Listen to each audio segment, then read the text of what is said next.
Climb inside this cramped steel tomb. Feel 4 to 5 tons pressing through narrow treads into the frozen earth. Your hands grasp sluggish levers that answer with all the grace of wet cement. Behind you, the engine howls, temperamental, unpredictable, waiting to betray you. Welcome to the Panther, Germany's supposed masterpiece of armored warfare. The same superior tank that spent more hours in workshops than in battle. The same machine whose greatest enemy was often itself.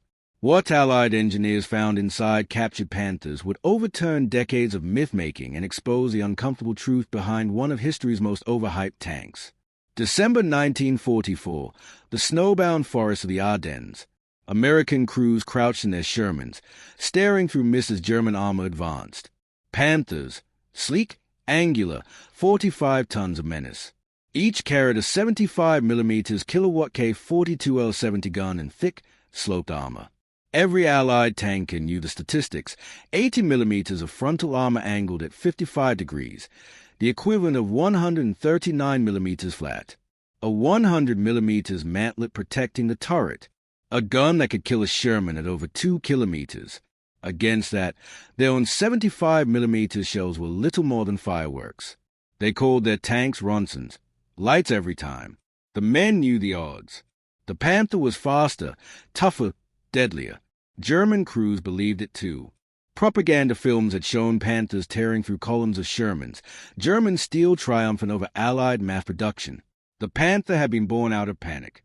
When German troops first faced Soviet T-34s during Operation Barbarossa, particularly at Mtsensk in October 1941, they were stunned by the T-34's sloped armor and mobility.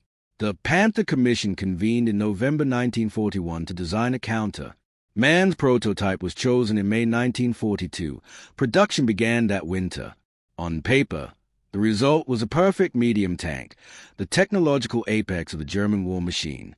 But as the Allies advanced into occupied Europe, something strange happened.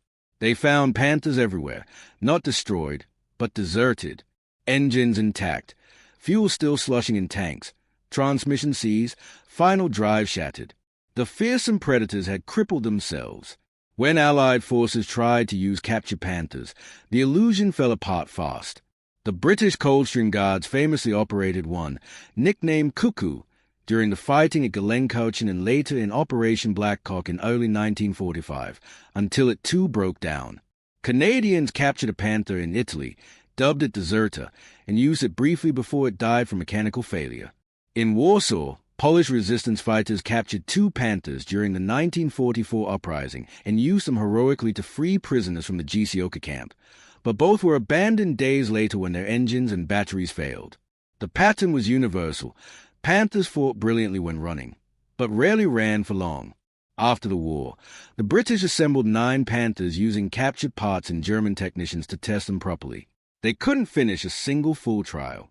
The official report concluded bluntly, little useful information could be obtained due to the general mechanical unreliability of the Panther. The French Army, which operated captured Panthers from 1946 to 1950, produced the most damning analysis. In their 1947 report, Le Panther, engineers wrote, "The true weak point of the Panther is its final drive, which has an average fatigue life of only 150 kilometers. Let that sink in, 93 miles before critical failure." German wartime records supported it. In June 1944, Heinz Guderian himself wrote, "The final drives fail long before the engine's life expectancy. A remedy is urgently required." Reports from the Eastern Front recorded one unit replacing 13 final drives in just 30 Panthers over 6 weeks. In Normandy, half of all Panthers lost were not destroyed by enemy fire but abandoned due to mechanical collapse. The cause was no mystery. Mann's original design had called for robust planetary gears, but wartime shortages forced a switch to cheaper double-spur gears, heavier, weaker, and prone to shock stress. Worse still, the Panther's entire drivetrain had been built for a 35-ton tank before Hitler demanded extra armor and a bigger gun, pushing the weight past 45 tons. The final drive simply couldn't cope. Under stress, the housings flexed, gears jammed, teeth sheared. By contrast, the Sherman's final drives routinely lasted thousands of kilometers. The Maybach HL-230 engine compounded the misery. Rated at 690 horsepower, it was powerful but disastrously fragile. During the Battle of Kursk in July 1943, one Panther battalion reported 20 fuel pump failures in a single week. 3 tanks burned when leaking fuel ignited. Others caught fire just unloading from trains. German documents list a grim parade of issues: cracked cylinder heads, broken connecting rods, oil leaks onto exhaust, seized bearings, and chronic overheating. In late 1943, the engine's maximum RPM was reduced from 3,000 to 2,500 to prevent self-destruction, cutting top speed from 34 to 28 miles per hour and power to 580 horsepower. Even then, average engine life rarely exceeded 1,000 kilometers. The Panther's complex turret system added another headache. Early models used a single-speed hydraulic traverse, taking nearly a minute to complete a full rotation. Later ALS A and G models introduced dual ratios, allowing a theoretical 17-second rotation at full engine speed.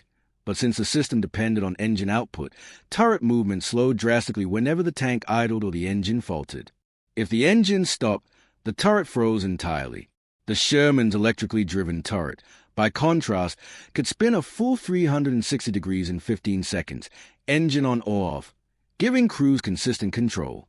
Then came the ergonomics, a stiff 7-speed manual transmission that fought every shift, and narrow tracks that looked good on specifications but sank in mud and snow. German manuals bragged about cross-country agility, but only on dry, firm ground. In the real world of the Eastern Front or the Ardennes, Panthers bogged down while Shermans kept moving.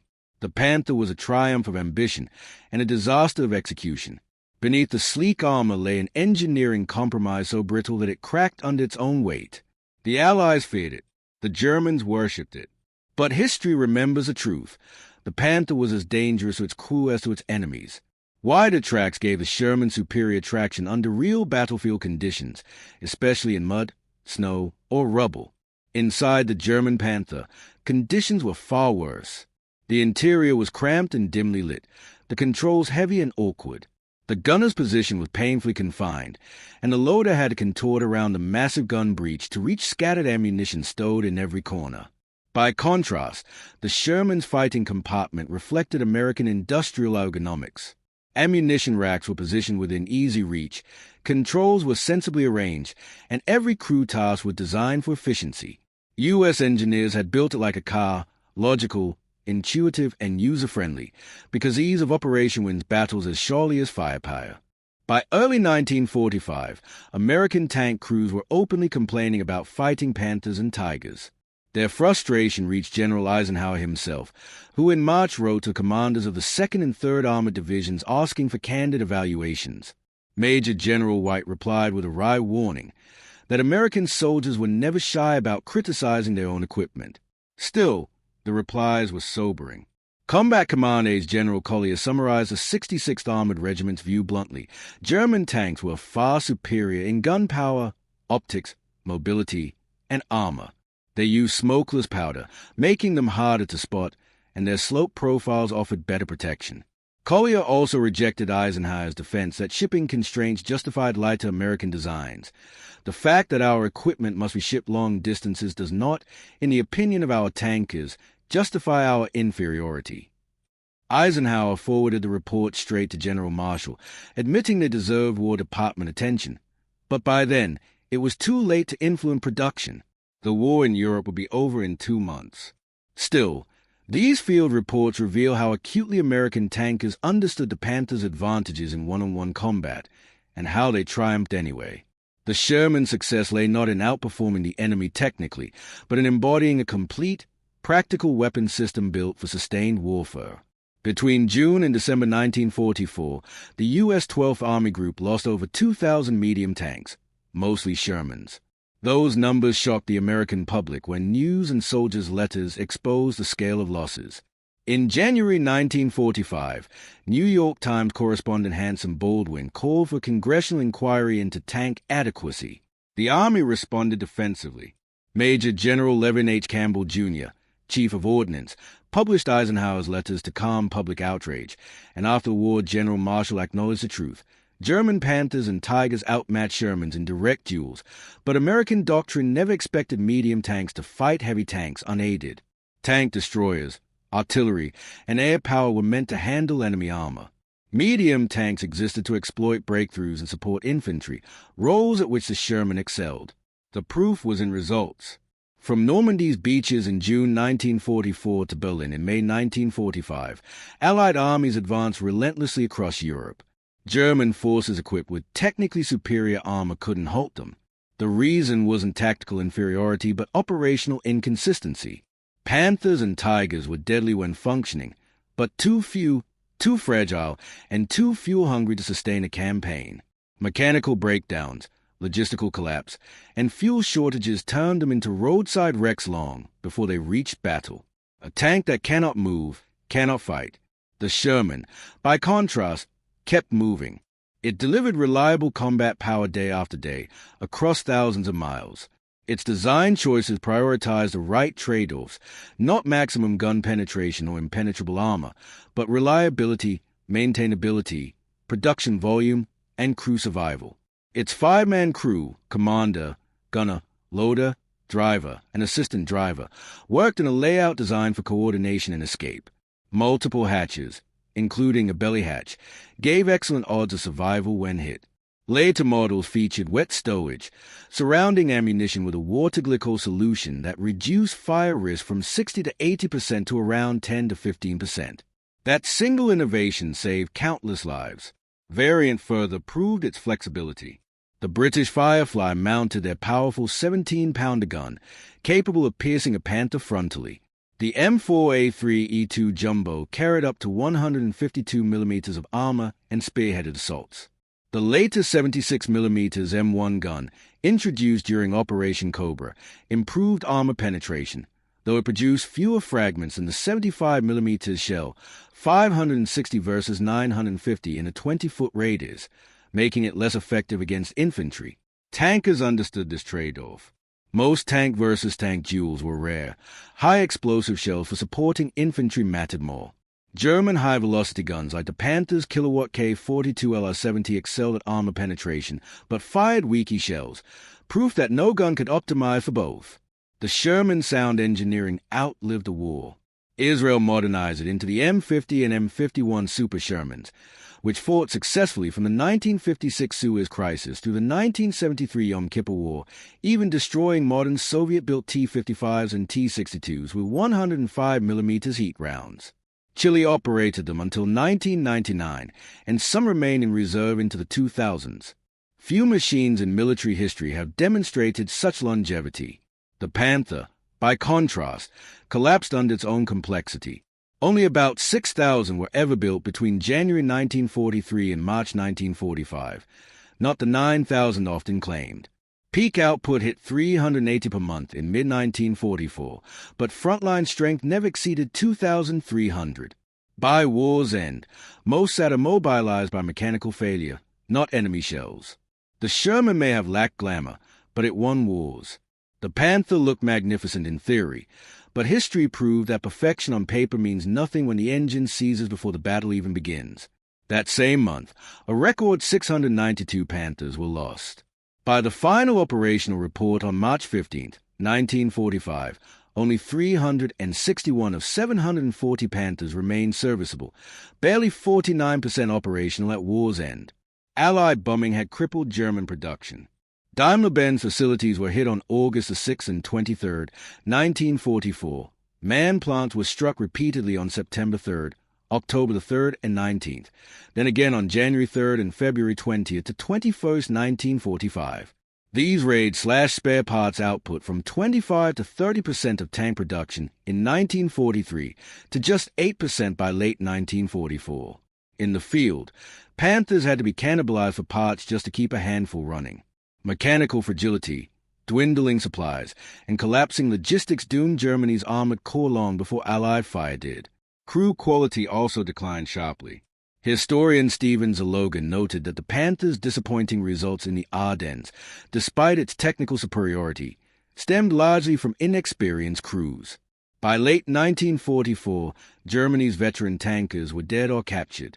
New recruits were rushed into combat after minimal training, often seeing a Panther for the first time on the battlefield. The French 1947 report confirmed this. The battalion has received drivers operating the Panther for the first time. Tanks are being written off for minor mechanical defects.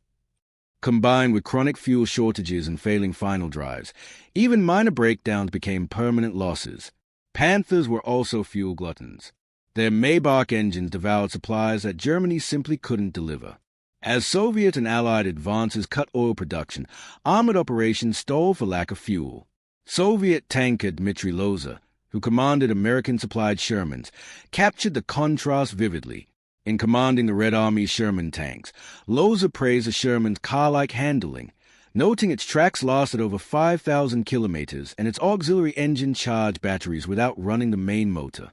He described the T-34's deafening noise. Only the devil knows how far away it could be heard, and commended the Sherman's quiet operation, superior steel quality, and comfort. To Soviet crews hardened by years of rough machines, the Sherman felt almost luxurious, and more importantly, it just worked. That reliability extended to production and cost. Early M3 and M4 contracts, 1940 to 42, cost roughly $33,000 to $33,500 per tank. Later models averaged $44,000 to $64,000 depending on configuration. Official U.S. Army figures from August 1945 listed most Shermans between $44,000 and $55,000. Total production reached 49,324 units, slightly under the mythic 50,000, but still an industrial marvel. Built by multiple manufacturers using interchangeable parts, Shermans could be repaired anywhere and replaced endlessly. The Panther, by comparison, cost about 117,100 Reichsmarks, or around 143,900 fully equipped. German factories managed only about 6,000 Panthers before collapse, never achieving mass output despite huge effort. American doctrine didn't rely on one perfect tank. It relied on combined arms, tanks, infantry, artillery, air power, and dedicated tank destroyers working together. Sherman provided mobility and fire support while M10S, M18S, and M36S handled heavy armor. The M36's 90mm gun could penetrate Panther armor where Sherman shells failed. During the Battle of the Bulge, those principles were tested under brutal winter conditions. Hitler's Ardennes offensive launched on December 16, 1944, with roughly 1,500 German tanks and assault guns across 24 divisions, 10 of them armored. The initial breakthrough shocked U.S. lines, but small American armored units countered with astonishing resilience. The 740th Tank Battalion, assembling tanks from damaged wrecks, some still containing the bodies of their former crews, fielded just 3 Shermans and 1 M36. On December 19th at Stewmite, that ad hoc team destroyed 3 Panthers from SS Colonel Joachim Pieper's elite battle group, helping halt his spearhead. Throughout the Bulge, self-propelled tank destroyers proved decisive. Towed anti-tank guns froze or bogged in snow and mud, while mobile units like the 644th Tank Destroyer Battalion ambushed German armor with devastating effect, destroying 17 tanks in just 2 days. By January 1945, Eisenhower ordered all remaining towed units converted to self-propelled platforms. The new M36, entering combat just in time, gave American forces a weapon that could challenge Panthers and Tigers head-on. Behind all of this stood America's logistical miracle. Sherman engines used gasoline readily available in enormous quantities. Spare parts flowed nonstop from factories to depots to the front. Mechanics could repair a Sherman in days. Many knocked-out tanks were recovered, patched up, and sent back into battle. The U.S. 3rd Armored Division entered Normandy with 232 Shermans, lost 648 completely, and repaired another 700. Over 580% of its initial strength cycled through battle and back again. That statistic, grim as it sounds, proved the Sherman's greatest strength.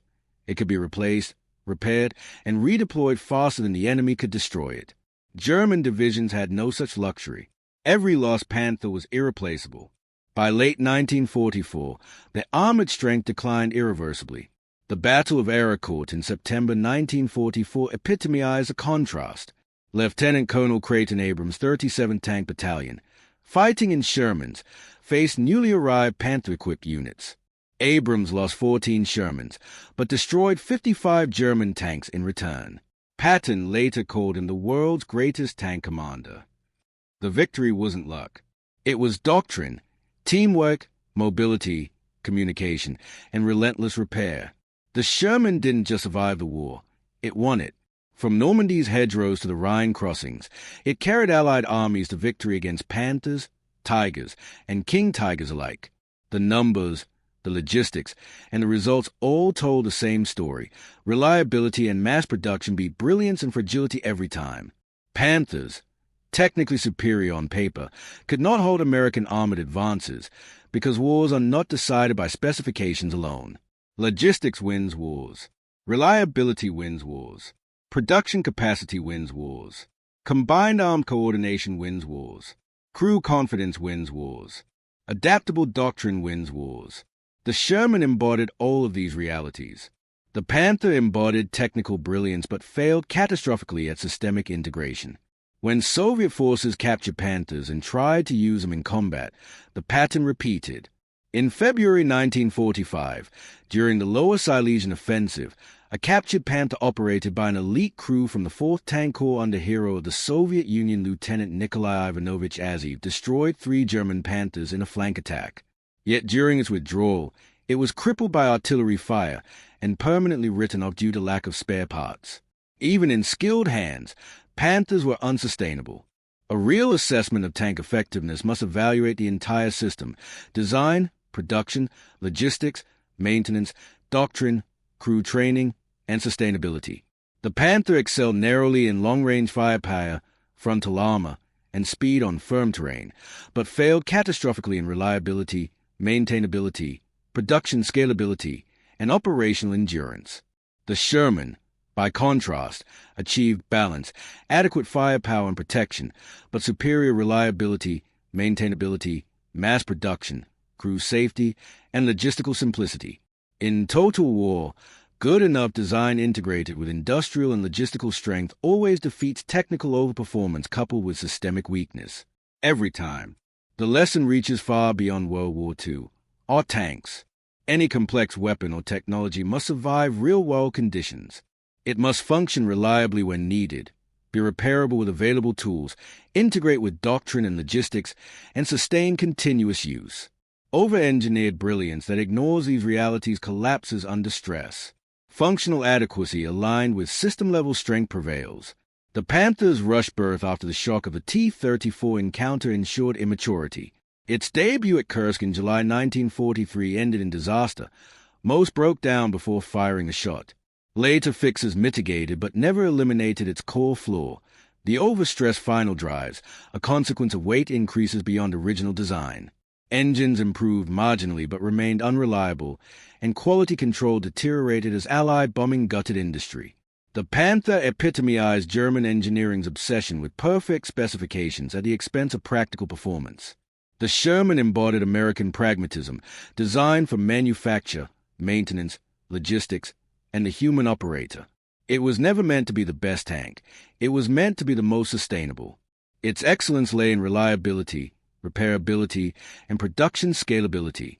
The U.S. automotive giants, Ford, Chrysler, General Motors, American Locomotive, Baldwin, Lima, and Pacific Car and Foundry applied assembly line methods, interchangeable parts, and tested automotive systems to tank manufacturing. The result was a war machine that could be built, repaired, and replaced faster than the enemy could destroy it. By contrast, the final Panthers rolled off German lines in March-April 1945, many abandoned before seeing combat for lack of fuel or crews. The last Shermans rolled into Berlin. 3 decades later, Israeli-modified Shermans fought in the 1973 Yom Kippur War. That 30-year survival gap says everything. The Panther was a dead end. No post-war tank drew from its flawed legacy.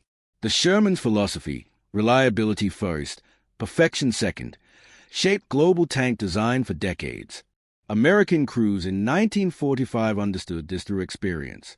They fought Panthers, salvaged wrecks, and even tested captured ones. They acknowledged the Panther's power but recognized its fatal weakness. It couldn't stay running. A tank that breaks down before the fight has zero combat value. A tank that burns more fuel than supply lines can deliver becomes a bunker. A tank dependent on parts no factory can replace is doomed. A tank without safe escape routes is a coffin. Early Shermans did burn easily, owning the Grim Ronson nickname, but American engineers solved it with ammunition stowage, cutting fire risk from up to 80% down to around 15%. German designers never implemented anything similar for crew survivability. The Sherman's thinner armor was a real vulnerability, but doctrine adapted. Combined arms tactics emphasized mobility, coordination, and flanking rather than frontal duels. German designers responded by piling on armor, producing behemoths too heavy for their own drivetrains and impossible to mass-produce. Two philosophies, one practical, one perfectionist. Only one won. The numbers tell the story. 49,324 Shermans built versus roughly 6,000 Panthers. Sherman operational availability stayed consistently high.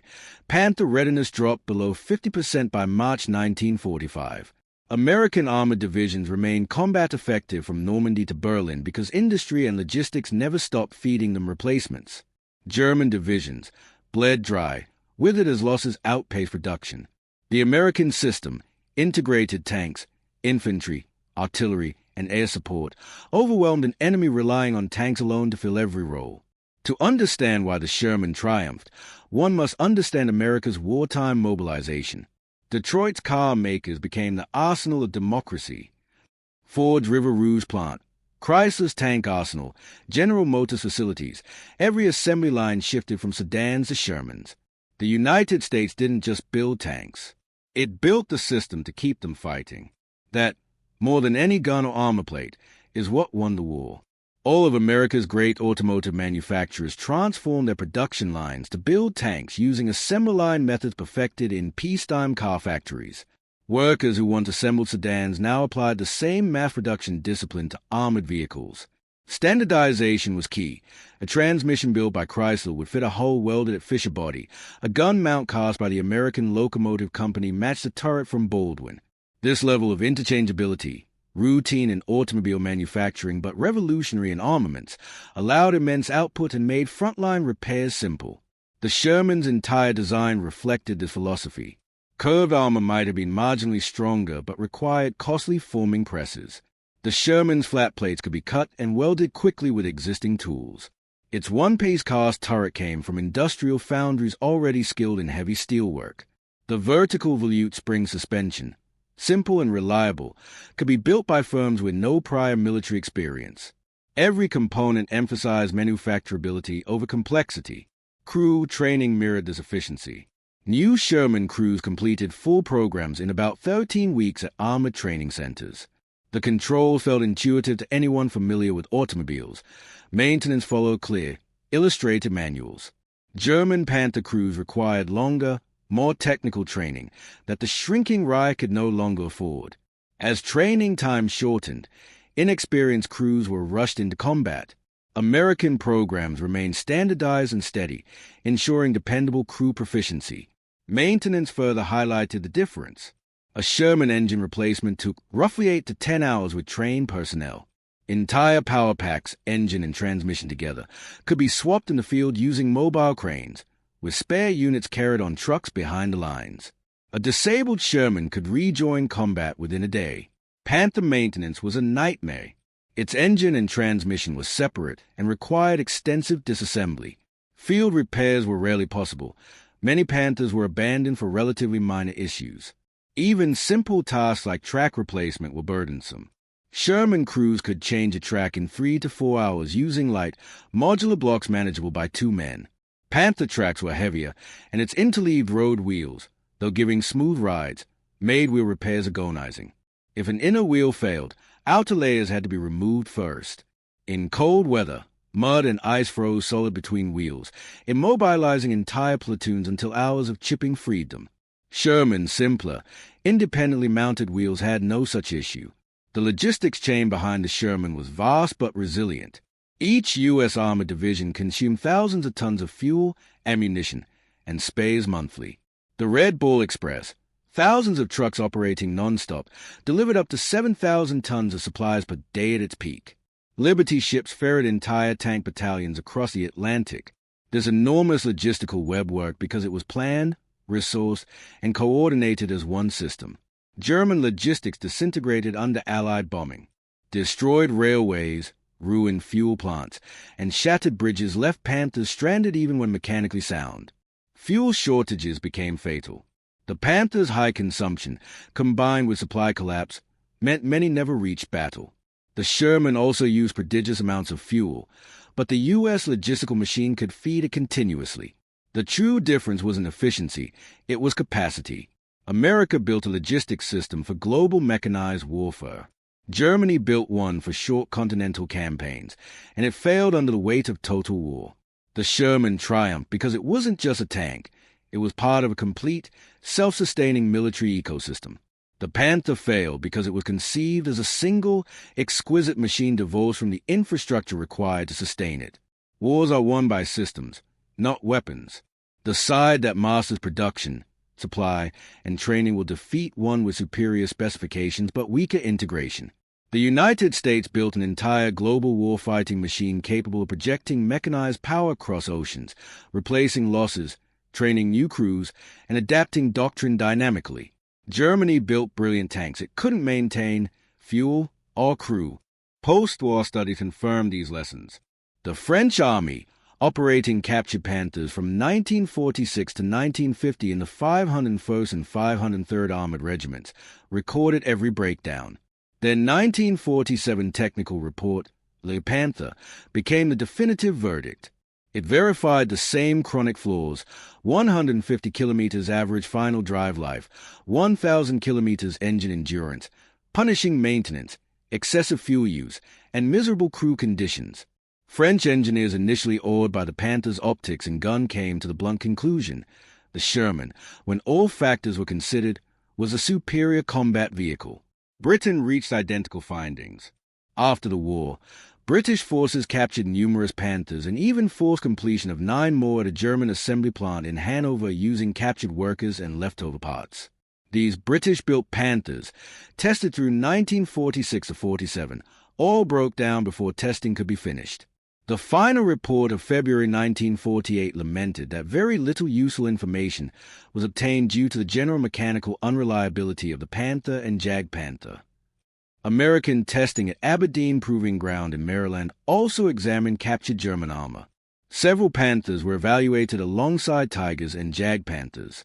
While engineers admired their gun and optics, they recorded the same conclusions as their allies: complexity without endurance, sophistication without practicality, and brilliance fatally divorced from logistics.